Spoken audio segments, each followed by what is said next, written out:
It's very important that Russia and China get along. It's not in the United States' national interest to see China and Russia fighting or quarreling, as they did for so many decades in the 50s and 60s and 70s and beyond.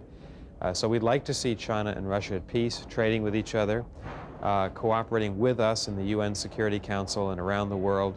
And we have our own relationships with both China and Russia. The one with Russia is quite good.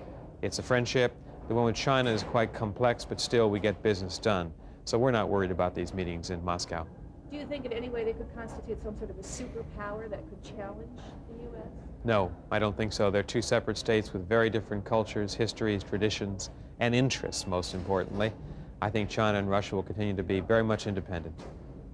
It has its problems sometimes. We haven't always agreed with everything that President Fujimori has done.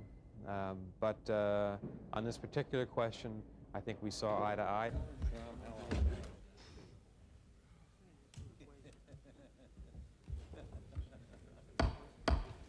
The committee will come to order. President Clinton has also been clear with President Yeltsin about the lines we will not cross and the barriers we will not build as we construct the NATO-Russia partnership. First, NATO enlargement will go forward with no delay. Second, no European nation will be excluded from consideration.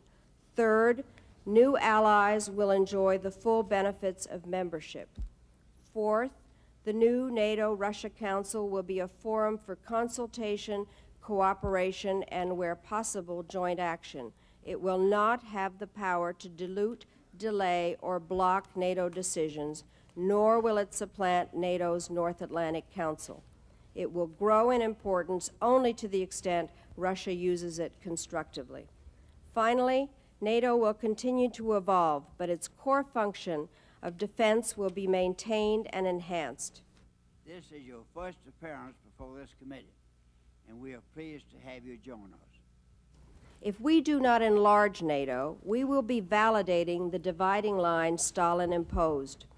With the Cold War over, there is just no moral or strategic basis for saying to the American people, we must be allied with Europe's old democracies forever, but with Europe's new democracies never. That would create a permanent injustice, mocking a half a century of sacrifices on both sides of the Iron Curtain, and it would create a permanent source of tension in the heart of Europe. Mr. Chairman, I have submitted a lengthy statement for the record. I will try to... Adequate defense is always expensive, but alliances make it cheaper because the costs are shared and the countries join together to meet the challenges. And more importantly, the alliance defense is stronger than the alternative. Without an enlarged NATO, the prospective members would have to take care of their security needs alone, and the United States and the current members would have to provide military forces adequate to protect our interests in European security in a much less stable environment without the contributions, both material, political, of the new members. BO has a study which shows it much higher.